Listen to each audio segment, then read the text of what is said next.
A paz de Cristo, meus amados irmãos, muito bom estarmos juntos nesse mais um encontro que nós teremos nessa noite, com a ajuda de Deus, com a bênção do Pai sobre nós, voltando a essa carta maravilhosa, capítulo 11, onde Deus tem nos abençoado rica e abundantemente. Deus tem enchido o nosso coração, Deus tem nos edificado, nos abençoado, e graças a Deus por isso. Receba o meu abraço, o abraço da Dulce. Nós estamos em oração pela igreja, e antes de nós entrarmos na carta, eu quero dizer para os irmãos, domingo estaremos de volta, 9h30, adorando a Deus, celebrando o nome do Senhor, comendo a ceia, dando continuidade na bela carta do apóstolo Paulo aos Coríntios. Estamos no capítulo 1, estamos prosseguindo, já tivemos 2 encontros, teremos o terceiro, em nome de Cristo Jesus. Se você estiver interessado, você pode entrar no canal e acessar e ouvir, as duas exposições que nós já fizemos com a ajuda do Senhor. E à noite estamos lá em Deuteronômio, capítulo 31, onde Deus tem assim nos edificado, tem impactado quanto a pessoa de Deus, quanto a fidelidade de Deus, como Deus é fiel em suas promessas, Então nós estamos juntos. Voltamos à oração, terça-feira, toda terça-feira, das 20 às 21 horas, estamos em oração, voltando devagar, com a ajuda de Deus, em nome de Cristo Jesus. Que Deus nos abençoe, que Deus nos fortaleça, que Deus possa encher, continuar nos guardando, nos livrando de todo mal, em nome de Cristo Jesus. Ok, vamos lá. Nesse encontro nós vamos falar de um outro homem muito importante nesse sentido de fé, e que o Espírito Santo também seleciona ele nesse capítulo 11 para servir de modelo para os leitores originais. Uma figura importante, como foi Abraão, como foi Abel, como foi Enoque, como foi Noé, como foi Sara e como foi todos os outros, mas o Espírito Santo separa, assim, dá com mais detalhes aqui a respeito dessa pessoa que se chama Moisés. E o autor usa esse irmão para mostrar para os leitores originais que Moisés, ele creu no Redentor, ele creu na promessa, creu em Gênesis 3,15 de uma maneira assim também maravilhosa, como Abraão creu. Deus mostrou a Abraão, Deus abriu assim o coração de Abraão, o entendimento de Abraão, para que Abraão pudesse ver o dia do Senhor. E Jesus disse que Abraão viu o dia do Senhor. E Moisés também teve uma experiência com a fé maravilhosa. A fé é um dom de Deus poderoso, é um dom de Deus que faz com que a gente possa viver numa dimensão de fato superior desse nível temporal que nós vivemos. Então, vamos lá para o texto, Hebreus capítulo 11, versículo 23 ao versículo 29. O escritor diz o seguinte: pela fé, Moisés, apenas nascido, foi ocultado por seus pais durante 3 meses, porque viram que a criança era formosa. Também não ficaram amedrontados pelo decreto do rei. Pela fé, Moisés, quando já homem feito, recusou ser chamado filho da filha de Faraó, preferindo ser maltratado junto com o povo de Deus, a usufruir os prazeres transitórios do pecado. Porquanto considerou o opróbrio de Cristo por maiores riquezas do que os tesouros do Egito, porque contemplava o galardão. Pela fé, ele abandonou o Egito, não ficando amedrontado com a cólera do rei. Permaneceu firme como quem vê aquele que é invisível. Isso é muito forte. Pela fé, celebrou a Páscoa e o derramamento do sangue para que o exterminador não tocasse nos primogênitos dos israelitas. Pela fé, atravessaram o Mar Vermelho como por terra seca, tentando os egípcios, foram tragados de todos. Que Deus abençoe a leitura de sua palavra. Vamos orar em nome de Cristo Jesus. Pai querido, em nome de Cristo, nós te agradecemos pela tua bondade, pela semana que o Senhor tem nos concedido. Muito obrigado pelo teu amor, pela sua grande misericórdia. Continua nos guardando, guardando a nossa família. Ó Deus, que a tua boa mão esteja sobre a nossa casa e que o Senhor continue nos protegendo, nos livrando de todo mal. Guarda a tua igreja, fortalece a tua igreja, venha robustecer a nossa fé, Senhor, e que a cada dia nós possamos crescer na fé, nossos olhos possam estar fitos em Ti, que possamos, ó Deus, contemplar a cruz diariamente na nossa vida, Senhor, a obra maravilhosa de redenção. Seja conosco, Senhor, nos guardando, nos edificando, nos abençoando. Toca em nós. Fala-nos, Senhor. Em Cristo Jesus nós oramos, certo da tua bênção sobre nós. Em Cristo Jesus, e que os santos do Senhor digam amém. Ok. Bom, irmãos, avançando nessa carta maravilhosa, eu tenho falado para os irmãos que o escritor ele procura usar o Velho Testamento para mostrar aos hebreus convertidos a pessoa e a obra de Cristo Jesus, né? Como eu tenho falado, não só a pessoa, mas a obra de Cristo, como aqueles discípulos no caminho de Emaús, conversando com Jesus, sem saber que era Jesus. Você não tem ouvido do varão, né, poderoso em palavras e por obras, né? Então, eles estavam falando de Jesus, a respeito de Jesus, né? Então, mas o que eu quero ressaltar aqui é essa expressão, varão poderoso, palavras e por obras. Então, a pessoa de Cristo é maravilhosa e a obra de Cristo é maravilhosa. E o que ele faz? Ele usa o Velho Testamento como referência, porque a escritura para eles era o Velho Testamento, mostrando que Cristo era a promessa cumprida, o antítipo, né? O cumprimento de tudo aquilo que Deus tinha falado através dos profetas, dos salmos, né? Enfim, de Moisés, de todo o Velho Testamento que apontava, todo o Velho Testamento que apontava para Jesus, e Jesus foi assim o cumprimento. E nós estamos nesse capítulo 11, eu tenho mostrado para os irmãos que esse capítulo 11, ele não é um assunto à parte, não é uma fé que a gente pode usar de qualquer maneira. A gente pode até fazer algumas aplicações no sentido de fé, mas o sentido real, a ideia original do autor para mostrar sobre fé no capítulo 11 era mostrar que os antigos, eles acreditaram na promessa. O que moveu o coração dos antigos foi a promessa do Salvador. E eles foram o que foram, fizeram o que fizeram por causa da promessa de um Salvador.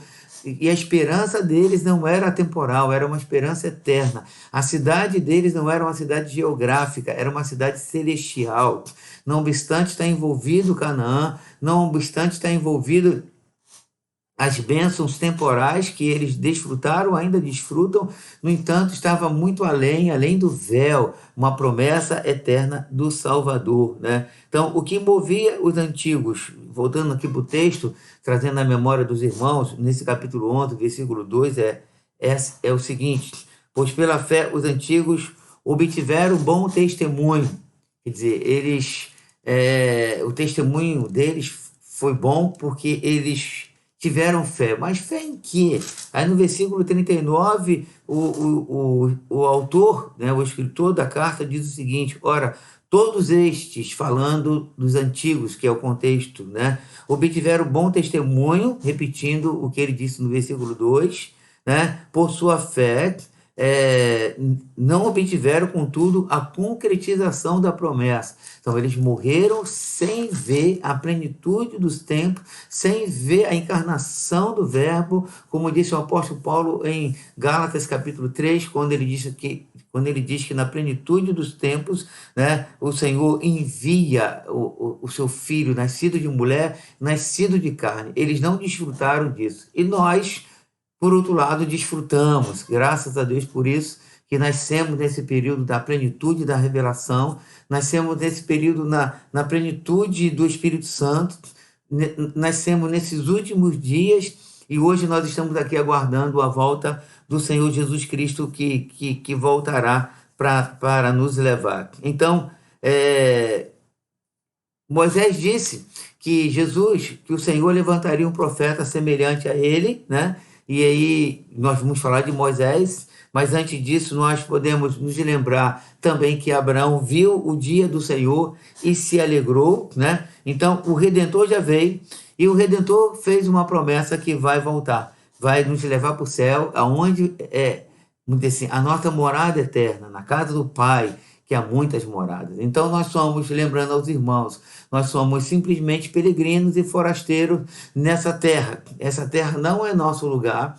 Nossa esperança não é aqui nessa terra, né? Nossa esperança é no céu. Nós vivemos nessa terra pela fé. Passamos pelo vale, passamos pelo monte, passamos pela abundância, passamos pela escassez, pela alegria, pela tristeza, pela dor, pelo prazer.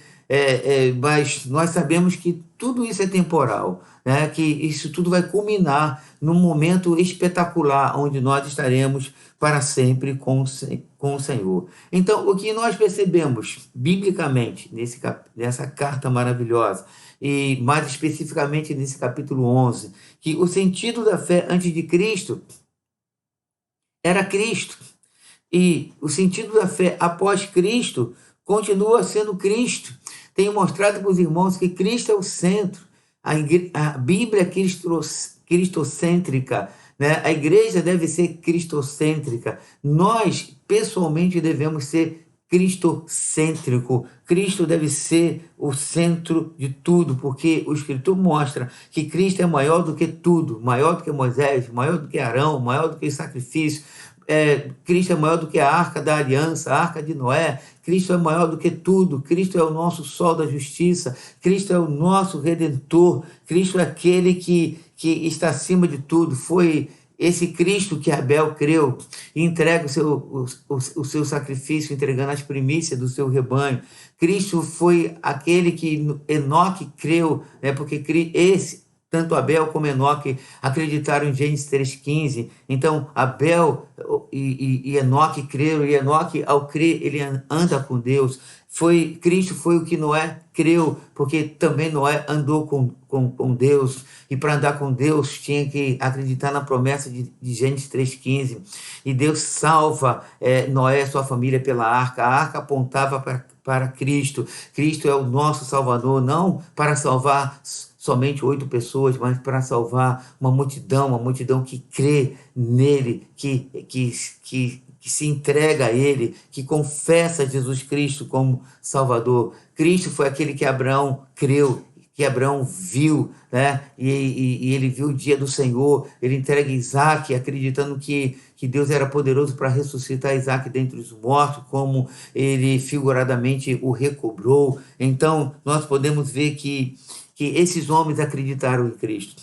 Então, nós vamos considerar esse outro bloco, versículo 23 ao versículo 29, que fala de Moisés. O Espírito Santo separa Moisés para mostrar uma fé robusta na promessa redentiva. E parece aqui que o escritor, assim, ele quando fala de Moisés, ele abre o véu, ele rasga o verbo, para mostrar assim, uma fé muito direta, para falar de Moisés numa fé muito espetacular, num dom muito gracioso de Deus, né? Dom gracioso, né? Uma redundância, mas vale para essa ênfase que eu estou dando aqui para a fé de Moisés, e ele mostra que a experiência de Moisés é maravilhosa, e de fato ela me assusta, e ao mesmo tempo ela me alegra, porque Deus pode encher um homem como nós de fé. E a fé não é uma coisa enfraquecida por causa da natureza humana. A nossa limitação não limita a fé que Deus deposita no nosso coração. Porque Moisés foi um homem semelhante a nós. Moisés foi um homem limitado como nós somos. Moisés mata um egípcio. Moisés foge. Moisés, de repente, naqueles 40 anos que estava lá no deserto cuidando das ovelhas de Jetro, quem sabe ele já tinha perdido a esperança na redenção, porque quando ele mata o egípcio, nós podemos ver, quando Estevão faz a interpretação desse texto, ele diz assim: Moisés acreditava que os hebreus iriam entender que Deus estaria separando Moisés para ser o libertador. E ele mata o egípcio. E aí ele fica frustrado, ele vai embora. Fica 40 anos no deserto. De repente ele não esperava mais aquela manifestação. E aí Deus se manifesta e enche Moisés de fé, de uma fé maravilhosa. E a minha esperança, meus irmãos, é que Deus nos encha dessa fé gloriosa para que a gente possa viver nesse mundo temporal, vivendo do jeito que Moisés viveu, vendo como Moisés via, porque ele via sim pelo o olhar da fé, ele não via pela lógica, ele não via no sentido emocional, ele não via no sentido psicológico, ele não via nesse sentido matemático que nós temos, mas ele via de uma maneira gloriosa, ele via pelos olhos da fé. Agora, o que precisamos perceber nesse bloco, separado pelo Espírito Santo, da vida de fé de Moisés? Que a história da vida de Moisés, ela foi uma vida recheada de milagres.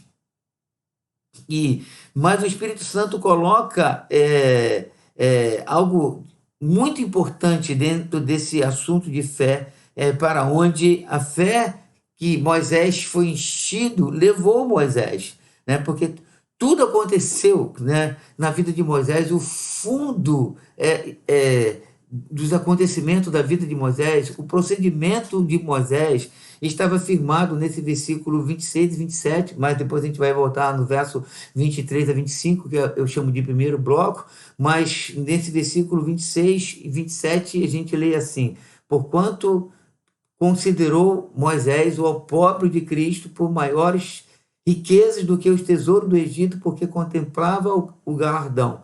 Pela fé ele abandonou o Egito, não ficando amedrontado com a cólera do rei.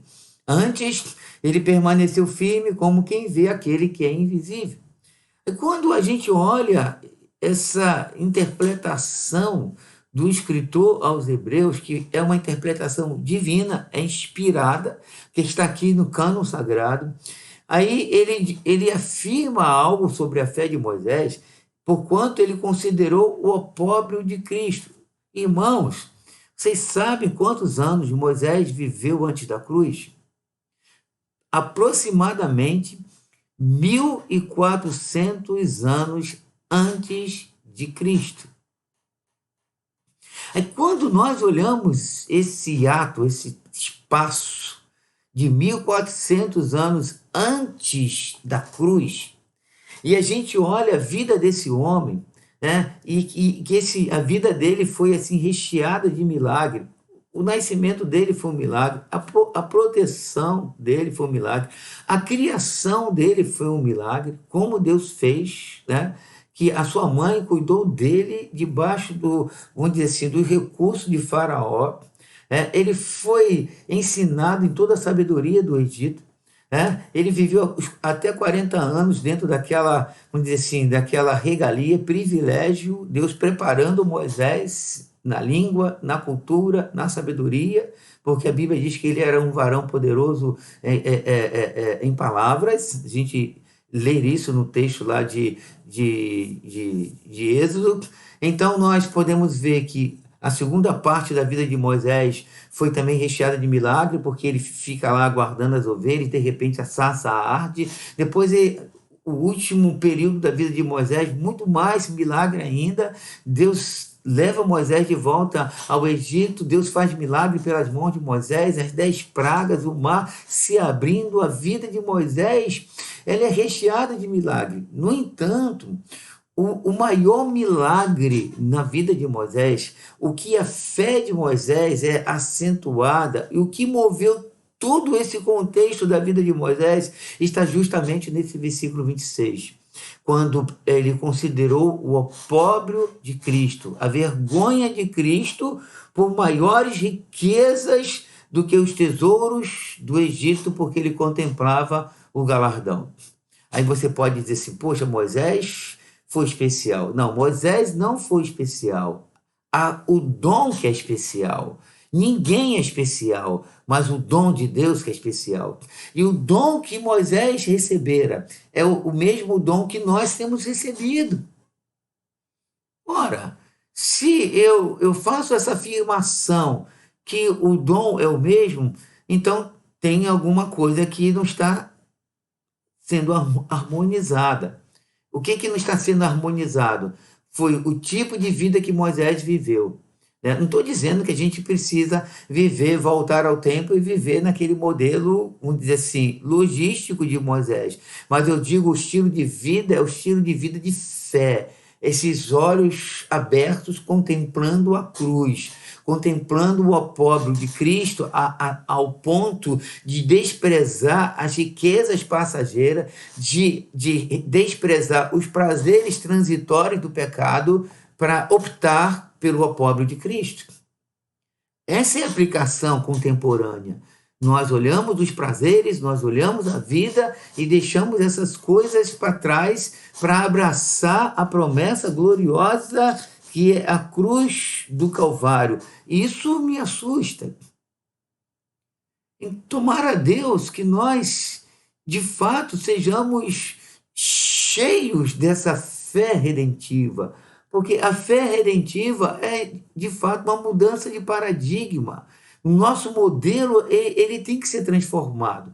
Então, se a gente olha para esse texto e a gente olha para a nossa vida e a gente ainda é dirigido pelos prazeres, a gente ainda é dirigido por esse mundo corrompido, tem alguma coisa errada.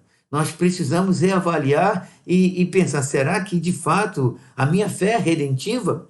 Porque às vezes nós estamos na igreja, às vezes nós lemos a Bíblia, mas o nosso estilo de vida não condiz com o que a Bíblia nos chama, nos convoca a gente viver. Aí a gente tem que parar e repensar e fazer a pergunta, será que de fato eu criei?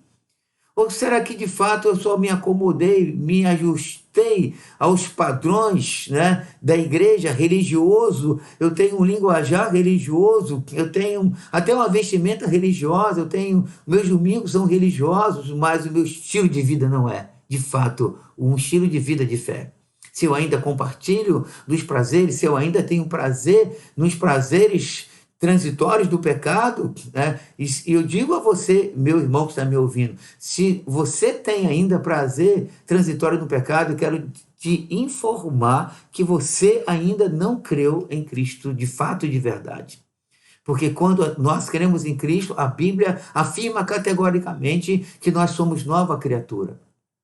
Então, o que aconteceu com Moisés vai acontecer conosco. Aí, no primeiro bloco, voltando, então, é o primeiro bloco, diz que o escritor começa dizendo para os seus leitores originais: pela fé, Moisés, apenas nascido, foi ocultado por seu pai durante 3 meses, porque viram que a criança era formosa. E aí diz o seguinte, o texto, porque a gente fala da fé de Moisés, mas também Joquebede e o seu esposo foram cheios de fé, porque diz assim, também não ficaram amedrontados pelo decreto do rei.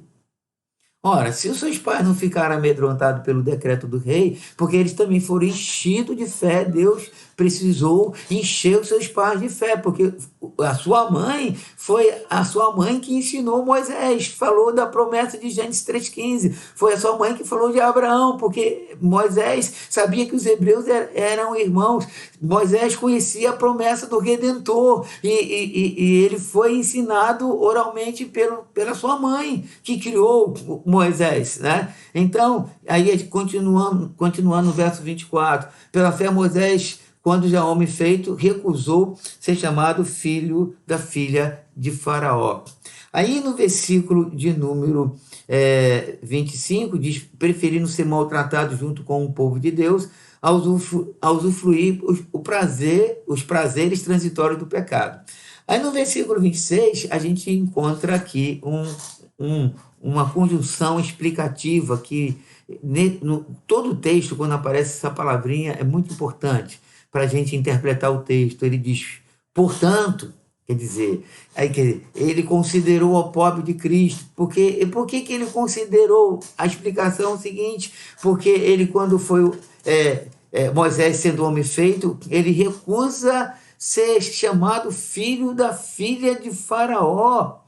Então, isso é muito forte. Quando ele contempla a cruz, ele recusa a ser chamado filho da filha de Faraó, vamos dizer assim, recusando todos os privilégios de um reino que ele sabia que não era o reino de Deus. Agora, o que o escritor estava querendo mostrar aos seus leitores, né? Porque Moisés era uma grande referência para os leitores originais. Moisés era um homem de Deus, foi envolvido pela promessa da redenção da cruz de Cristo. Então, foi justamente isso que todo o contexto da carta veio mostrando progressivamente, mostrando aos leitores originais a obra da cruz, né? E que toda a fé de Moisés estava firmada na cruz. Moisés sofreu, né? Não obstante a gente olhar esse texto aqui e falar, meu Deus, que experiência maravilhosa desse homem. Mas esse homem viveu 40 anos no deserto, né? Cuidando de ovelha, praticamente isolado, como um pastor de ovelha. Depois, quando ele volta na terceira etapa da sua vida, Moisés sofreu. Moisés sofreu debaixo daquele pastoreio, daqueles hebreus endurecidos. Ele ficou longe da sua esposa, depois a esposa dele vem. Enfim, ele passou assim um momento muito difícil. Foram 120 anos de provação, mas aquele homem, ele teve uma experiência tão gloriosa com o Senhor que teve um momento que ele, vamos dizer assim, resvala os seus pés. Deus não deixa ele entrar na terra prometida. Mas quando a gente chega no Monte da Transfiguração, quando Jesus está orando, quem aparece lá? Elias, quem mais? Moisés, lá no Monte da Transfiguração. Naquela terra que o Senhor disse que daria aos hebreus. Moisés não entrou como homem, mas ele pisa lá no Monte da Transfiguração e aí ele começa a falar de Jesus. E se a gente for estudar o episódio do Monte da Transfiguração, a Bíblia diz que Moisés e Elias estavam falando a respeito justamente da cruz, do momento do sacrifício de Jesus Cristo. A Bíblia diz, a gente não sabe o que eles conversaram, mas o texto diz que eles conversavam a respeito daquele momento. Como a cruz era o centro, como Moisés tinha aquela revelação da cruz. Mas como o escritor ele mostra para os seus leitores originais, olha, vocês estão sofrendo, mas Moisés também sofreu. Ele sofreu profundamente. No entanto, a fé redentiva de Moisés, ele contemplava o galardão.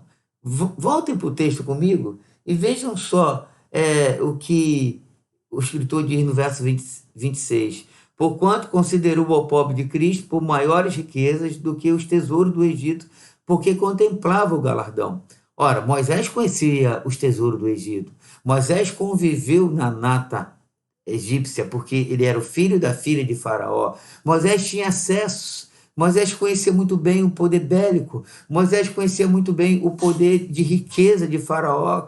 Ele estava lá no berço, ele se sentava na mesa de Faraó. Ele conhecia um mundo faraônico, e aí ele sabia daquilo tudo. Aí vem o escritor e mostra para os seus leitores originais, olha, ele considerou o pobre de Cristo, ele considerou a cruz por maiores riquezas do que o tesouro do Egito. Por quê? Aí ele mostra outra riqueza, o galardão, porque ele contemplava o galardão.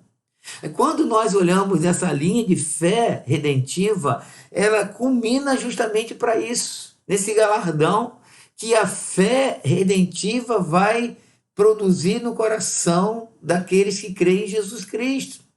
E esse galardão não está aqui nessa terra. Às vezes nós olhamos assim, o discurso da igreja que tem fé, quando a igreja recebe alguma coisa, uma bênção temporal, diz, eu sou filho do rei, eu como filho do rei, né, eu tenho direito nas coisas temporais. Mas quando nós olhamos a história bíblica, toda a história do povo de fé, meus irmãos, nem todos aqueles que viveram pela fé em Cristo Jesus desfrutaram de prosperidade, desfrutaram de saúde, desfrutaram dessa bênção que nós, de uma certa forma, hoje, nesse mundo contemporâneo, nós estamos vivendo, né? Nós que estamos vivendo agora nessa geração, eu que já sou da terceira idade, eu vivi num Brasil que era muito mais pobre do que hoje, de famílias pobres, de Brasil carente, de um índice de analfabetismo grande na nação, de um índice de mortalidade infantil muito grande, de um índice de falta de saneamento básico muito grande. Hoje é grande, mas lá atrás era muito maior ainda, né? Eu vivi no tempo que não tinha lixeiro, que o lixo era jogado na esquina da nossa rua, né? Que quando chovia, enchia tudo, o lixo transbordava, os ratos andando e valas abertas, né? Muito mosquito. Eu vivi no Brasil desse jeito, né? E muitas pessoas ainda vivem no Brasil desse jeito, mais para os interiores. Então, quando nós olhamos essa expressão, sou filho do rei, esse é um discurso que é meio vazio para a gente declarar que nós somos filhos do rei. Eu sei que ele cuida de nós, eu sei que essa questão temporal tem certo valor para a nossa vida, mas o discurso fundamental de um filho do rei é o seguinte: nós contemplamos o opróbrio de Cristo, nós desprezamos esse mundo vil, esse mundo vazio, nós desprezamos esse mundo temporal, porque nós contemplamos o galardão juntamente com Moisés. Porque essa é a nossa esperança.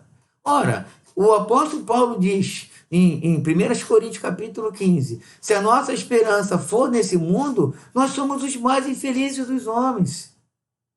Então, se você como crente tem um argumento, tem um discurso de que nós, nesse mundo, temos que ser pessoas realizadas, pessoas completas, que nesse mundo nós temos que ser pessoas, como esse discurso, ela tem que ser feliz. Eu quero dizer para você que tu és o homem ou a mulher mais infeliz desse mundo.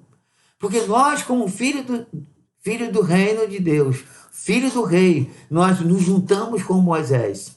Nós consideramos o pobre de Cristo por maiores riquezas, né? Como diz aqui, do que os tesouros do Egito, porque nós contemplamos o galardão. Essa é a nossa esperança. Esse é o argumento bíblico fundamentado, profundo, recheado de revelação e de verdade de Deus, né? E quando nós fazemos isso, nossa vida é mudada, nossa vida é direcionada. Não obstante, apesar de Moisés ter sofrido o que sofreu, mas Moisés foi um homem privilegiado. Deus falava com ele, Deus disse assim: olha, com os profetas eu falo em sonho, mas com ele eu falo boca a boca. Esse homem que ficou 40 dias e 40 noites em jejum e oração por 2 períodos, quando ele desce do monte, o seu rosto brilhava. Esse homem que recebeu a grande revelação da Torá, que privilégio, que maravilha. Esse homem que não entrou na terra prometida, é fato, mas ele contemplou e vai receber o galardão. É um homem que apareceu no Monte da Transfiguração. É um homem que está desfrutando da presença eterna de Cristo Jesus. É um homem que está vivendo a plenitude de Deus agora, nesse momento, e na ressurreição vai desfrutar de algo maravilhoso que Deus vai dar a Moisés, porque Deus separou Moisés para isso. Então, minha querida igreja de Cristo Jesus, amada igreja de Cristo, esse é o caminho da fé. É isso que o escritor aos Hebreus, nós estamos no capítulo 11, falando sobre fé, né? Eles estavam num período de guerra, de luta, de perseguição, de tristeza, de dor, mas é o escritor aos Hebreus mostrando todo esse contexto, Jesus como centro de todas as coisas. Aí ele vem, o Espírito Santo separa Moisés. Está vendo? Moisés sofreu também, mas esse homem teve uma vida assim maravilhosa, né? Então os milagres aconteceram e os milagres continuam acontecendo na nossa vida temporal. A minha vida é um milagre, a minha família é um milagre. A igreja que nós conhecemos, né, nesse sentido, né, de um prédio, né, de reunião, ela é um milagre. Existem manifestações maravilhosas de Deus no nosso meio, né, mas é temporal, né? Que deve nos remeter para a eternidade, que deve nos remeter para Cristo Jesus, né? Porque quando o autor fala de Abraão, o sentido é o mesmo de Moisés. Quero relembrar os irmãos no versículo 13. Vejam só que é o sentido da fé de Abraão, que é o mesmo sentido da fé de Moisés e que deve ser o mesmo sentido da nossa fé. Todos estes morreram na fé sem ter obtido as promessas. Isso é o versículo 13, voltando ao contexto. Vendo-as, porém, de longe, saudando-as e confessando que eram estrangeiros e peregrinos sobre a terra. E Pedro repete isso, reafirma isso, nos lembrando que nós somos peregrinos e estrangeiros nessa terra. Nós não somos desse mundo. Você entendeu isso? Nós não somos desse mundo. Mas vamos voltar para o texto. Porque os que falam desse modo, o manifesto está procurando uma pátria. E se na verdade se lembrasse daquela de onde saíram, teriam oportunidade de voltar. Mas, porém, todavia, agora aspiram esse verbo que deve acontecer no nosso coração. A fé que temos redentiva deve nos conduzir para esse verbo. Aspiram o quê? A uma pátria superior, isto é, celestial. Por isso Deus não se envergonha deles, de ser chamado seu Deus, porquanto lhes preparou. Deus lhes preparou uma cidade. Então Deus preparou a nova Jerusalém, aonde nós vamos viver, aonde Abraão vai viver, aonde Moisés vai viver, aonde nós vamos viver. Não por 70, 80 anos ou 90 anos, não sei quanto tempo nós vamos viver, ou 60, ou 50, não sei, né? Mas a cidade que nós vamos viver eternamente, onde nós estaremos para sempre com o Senhor, num corpo incorruptível, um corpo de honra, um corpo de glória, onde não haverá lágrima, onde não haverá dor, onde não haverá sol, onde não haverá dia, porque a glória do Cordeiro vai iluminar o ambiente e nós estaremos para sempre com o Senhor. Aí você pode perguntar assim: bom, bispo, e no tocante essa peregrinação? No tocante essa peregrinação, nós estamos debaixo do cuidado do Senhor. Ele cuida de nós. Então, ele sabe o que nós precisamos de fato. Ele sabe o que de fato, quais são as nossas necessidades fundamentais. Ele sabe como nós podemos glorificar o nome dele. E ele é o provedor. Então, ele trabalha na vida de cada um de nós do jeito que ele deseja trabalhar. Então, mas voltando para o texto, mostrando aos irmãos sobre versículo 13 e 16, versículo 23 ao 29, o que isso significa para nós. Significa que a minha vida e a sua vida, nossa vida deve ser conduzida pelo que Cristo fez por nós. Isso faz toda a diferença. Quando nós olhamos a cruz, a nossa vida faz diferença. Nós seremos, de fato, pessoas realizadas na cruz. Seremos pessoas realizadas, de fato, completas, melhor dizendo, também na cruz do Calvário. A cruz é a nossa realização. Quanto à vida, a gente vai se debater sempre com as necessidades. A gente sempre vai se debater com os sonhos. E a gente nunca vai se completar nessa vida. A gente vai ser sempre pessoas que vai correr atrás de coisas, sempre pessoas insaciáveis, enfim, sempre querendo mais. E essa é a humanidade caída. Mas quando nós olhamos para Cristo, nós seremos pessoas, de fato, completas. Agora a pergunta é, como isso iria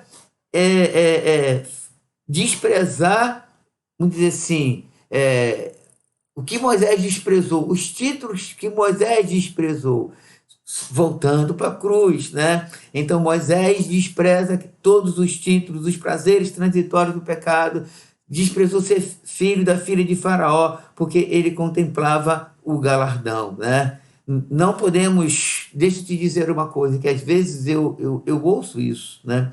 Pessoas lamentando perdas materiais e emocionais, né? Se essas perdas materiais e emocionais, elas são perdas por conta dos valores do reino de Deus, elas são perdas legítimas. Então a perda que Moisés teve foi perda legítima.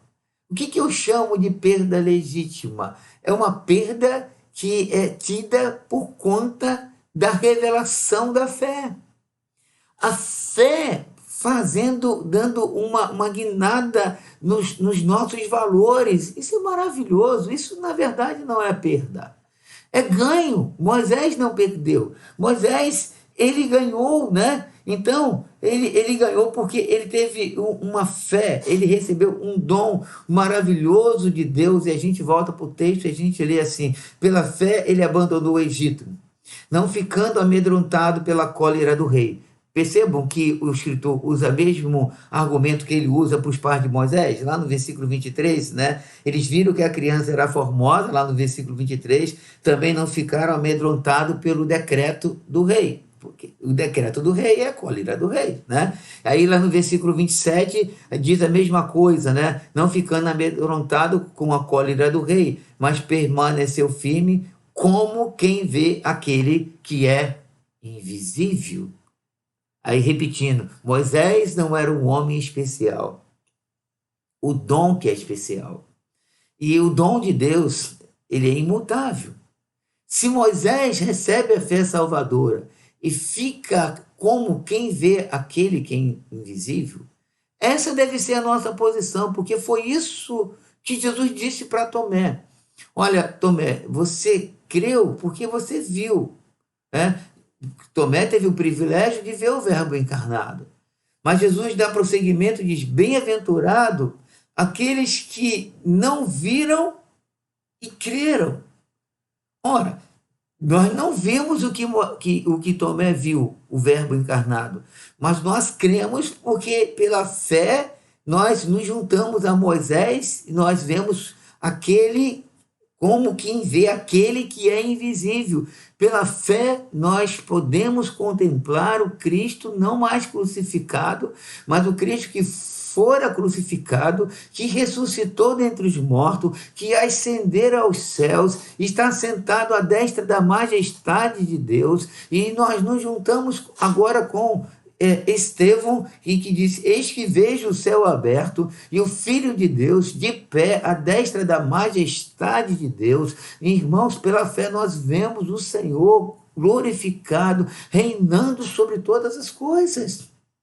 É isso que a fé diz. Aí a gente volta para a definição de fé. Nesse capítulo 11, como que o escritor começa esse capítulo 11? Ele diz: ora, fé é a certeza de coisas que se esperam, a convicção de fatos que não se veem. Isso é fé. Então, a convicção de fatos que não se veem. Qual é o fato que a gente tem convicção? É que Cristo reina. É que Cristo está assentado no trono de glória e que todas as coisas estão debaixo da sua soberania e do seu poder. Aí isso muda tudo, muda o nosso estilo de vida, muda os nossos valores. Nós vivemos pela fé, nós sabemos que Ele está lá sentado, reinando sobre todas as coisas. Isso deveria mudar a nossa vida, isso deveria mudar o rumo da igreja, isso deveria mudar os valores da igreja. Nós devemos de viver pela fé. Então, os leitores originais estavam passando por perseguição duras, mas trazendo à memória o contexto, né? Moisés também passou, e Moisés ficou firme como quem vê aquele que é invisível.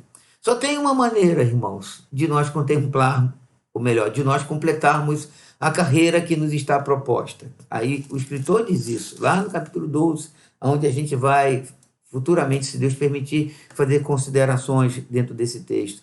Portanto, aí vem essa palavrinha importante, essa conjunção explicativa. Também nós, visto que temos a rodear-nos tão grande nuvem de testemunha, né? Depois dele falar de todos esses homens, né? Desembaraçando-nos de todo o peso e do pecado que tenazmente nos assedia. Aí ele usa o verbo correr. Corramos com perseverança a carreira que nos está proposta. De que jeito? Versículo 13. Olhando firmemente para o autor e o consumador da fé. Então ele chama Jesus de autor e aquele que consuma a nossa fé, né? Jesus, o qual, em troca da alegria que estava proposta, suportou a cruz, não fazendo caso da ignomínia, está assentado à destra da majestade de Deus. Aí ele diz: considerai, pois, atentamente aquele que suportou tamanha oposição dos pecadores contra si mesmo, para que não vos fatigueis desmaiando em vossas almas. Então, se a gente não olhar para Jesus como Moisés olhou, nós vamos ficar fatigados na nossa alma. Por que Moisés completou a carreira? Porque ele olhou para a cruz. Por que Abraão completou a carreira? Porque ele olhou para a cruz. Por que nós vamos completar a carreira? Porque nós vamos correr com perseverança olhando para a cruz. Não tem outro jeito, né?